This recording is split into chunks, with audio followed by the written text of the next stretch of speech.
Many of the well-known Battle Royale games have typically been first-person or third-person shooters. Naraka Bladepoint changes things up by emphasizing melee combat in the Battle Royale while still mixing in ranged weaponaries. Now, I think Battle Royale is a genre that needs little introductions. So in this video, I want to focus on talking about the game's unique combat mechanics and what you need to know to get a quick start into Naraka Bladepoint. There are two main types of weapons in Naraka: melee weapons and ranged weapons, and you generally want to carry at least one of each. Every weapon has its own unique attributes, but there is a basic set of rules that all melee weapons will follow, and there's a different set of rules that all ranged weapons follow. Let's talk about the melee weapons first. Your melee weapons are the Longsword, Katana, Greatsword, Spear, and Dagger. There are three types of moves that you can do with every melee weapon. You have the common attack, fast but relatively weak. Every hit on your opponent will cause them to flinch, briefly preventing them from taking any actions. Next, you have the focus strike, stronger than common attacks, but slower in comparison. Focus strikes have different effects on your opponent. Some may be just like a common attack, but others could also launch them into the air or knock them to the ground. But the most important part of a focus strike is the fact that you will not flinch when getting hit by a common attack while charging or using your focus strike. For this reason, the focus strike is said to beat the common attack, because if you were to hit your opponent with a focus strike while they try to use a common attack, then you'll end up doing far more damage to them than they would to you. You can tell if someone is doing a focus strike when you see them glow blue. Then there is the Counterstrike. The Counterstrike isn't so much of an attack as is the common attack or the focus strike. Rather, as the name implies, it's a counter attack. It's designed to be a direct counter to the focus strike. If your opponent's focus strike were to hit you at the same moment that your Counterstrike is active, then you will parry their attack, knocking them to the ground. Next, your successful parry will also force them to drop the weapon that they're holding, effectively disarming them. Finally, to pour salt in their wounds, you can follow up with a combo which will deal massive damage to your opponent, a combo which they will not be able to escape from, having been knocked down. However, it's much harder to use the Counterstrike than the other two moves, because you have to time it somewhat precisely. You'll begin to glow red as soon as you press the button for a Counterstrike, but your Counterstrike is only active during the brief window where your weapon is raised in front of you. Your opponent's focused attack must land during that window, not too early, not too late. To make matters worse, if your opponent were to hit you with a common attack instead, then your Counterstrike will do absolutely nothing, as if you were just standing still. A Counterstrike is a very high-risk, high-reward move to use. Finally, you may have noticed that while you're performing your Counterstrike combo, you actually glow yellow rather than red or blue. This yellow glow signifies that you're immune to any sort of flinch, stun, knockdown, or getting launched into the air from both common attacks and focus strikes. So you can safely go ahead and perform your Counterstrike combo, knowing that you're safe from third-party interference. You can think of these moves sort of like rock, paper, scissors. Focus strike beats common attacks, Counterstrike beats focus strike, and common attacks beats Counterstrikes. In the case of a draw, then whoever hits first wins.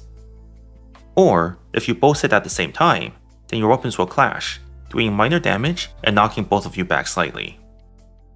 However, these interactions will only apply in a fight of melee weapons versus melee weapons. The rules are different when it comes to ranged weapons, which we'll talk about later. Now that you know how the weapons interact, let's talk about how you would fight. Every weapon has combos built into them. The combos are different for each weapon, but by simply attacking, you'll automatically execute a combo of common attacks and focus strikes. Focus strikes in your combo will activate immediately and automatically. You don't need to hold down your attack button to charge up the focus strikes in your combos. So the most basic strategy that you can execute is to simply spam the left or right mouse button. And that's all you really need to do to activate your weapon's built-in combo. Repeat it a few times and you'll kill your opponent. Now, there is a major problem with that strategy. It's very predictable. For the Longsword, Katana, Spear, and Dagger, The combo will always consist of 2 common attacks, followed by a focus strike. For the Greatsword, it's 1 common attack, followed by a focus strike. But the concept is still the same. While the 2 back-to-back common attacks are too fast for your opponent to do anything between them, there is a gap between the common attack and the focus strike. A gap that gives just enough time to fit a counter-strike in. Now that you're equipped with this knowledge, you know exactly what to do if you find yourself getting attacked. You can't do anything after the first common attack because the attack will make you flinch, but as soon as you see the second common attack, you know that the next attack will be a focus strike. So you parry them with a counter-strike, instantly turning the fight in your favor. But what if your opponent knows this strategy too? You obviously don't want to get counter-strike by your opponent when you attack them, so you have to go 1 level higher and not use the focus strike after your second common attack. But you'll quickly notice that you're forced to do a focus strike after 2 common attacks because the focus strike activates automatically. That is, unless you input something else after your second common attack. This could be something as simple as a dodge, which will interrupt your own combo and allow you to do the 2 common attacks again. But you can also get clever and jump after the second common attack. Now, your common attacks will change to their airborne variations, which you can use to knock your opponent to the ground. Alternatively, you can crouch after your second common attack. This will change your common attacks to their crouching variation, allowing you to launch your opponent into the air. But what if your opponent knows even this strategy? If they know that you won't do a focus strike after 2 common attacks, it means that they don't need to use the counter strike either. Instead, they can do other things, like dodge away, or attack back with their own common attacks, or charge up their own focus strike to beat your common attacks. This is where the mind game begins. Perhaps you could do a focus strike anyways, predicting that they now won't counter strike. Maybe you'll instead use a charge focus strike to make them counter strike early. Maybe you'll feint a focus strike and cancel them mid-charge into a common attack. Or maybe something else entirely that you come up with in the moment. But whatever happens, this is where the better player wins. Now that we know the basic rules of melee weapons, I want to quickly note some unique aspects for each of them. The Longsword is able to fire off ranged sword energy with its focus strikes.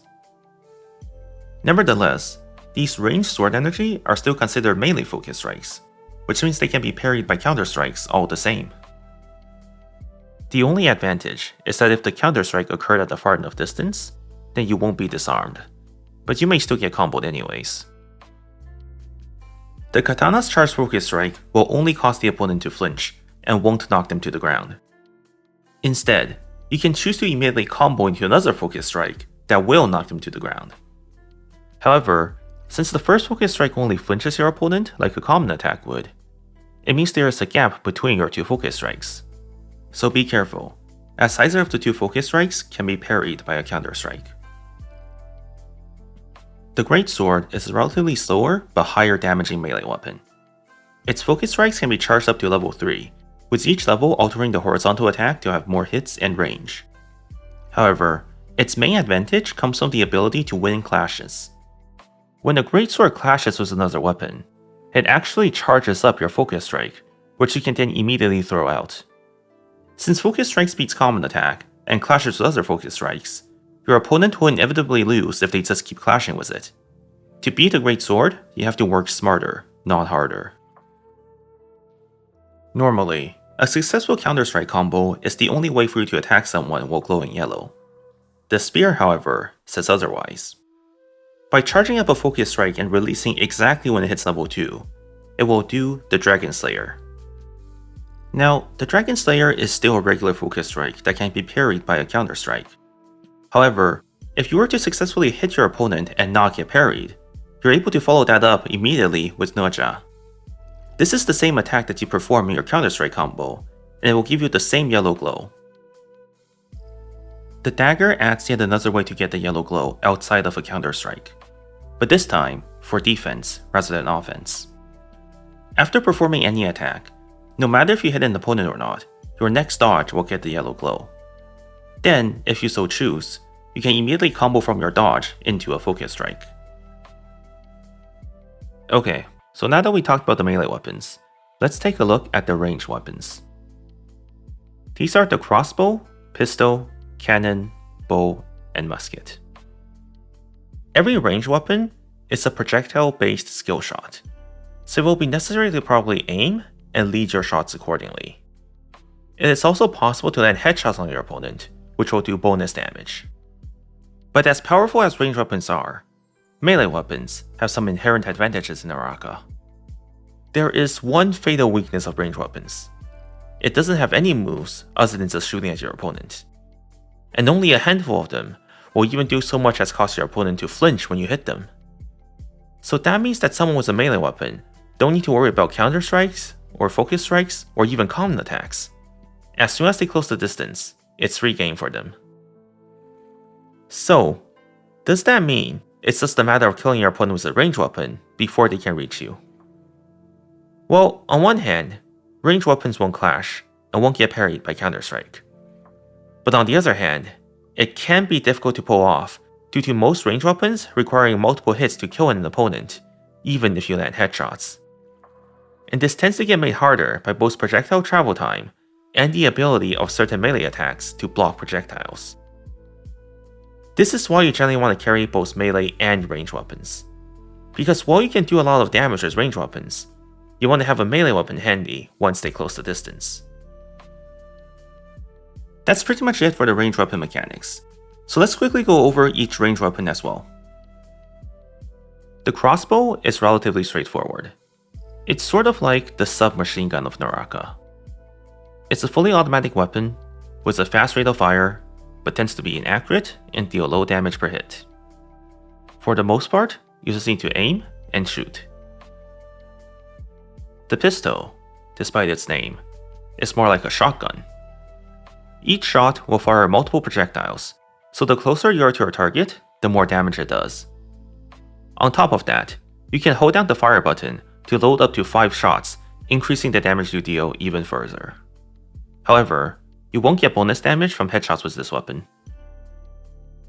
The cannon is like the grenade launcher of Naraka.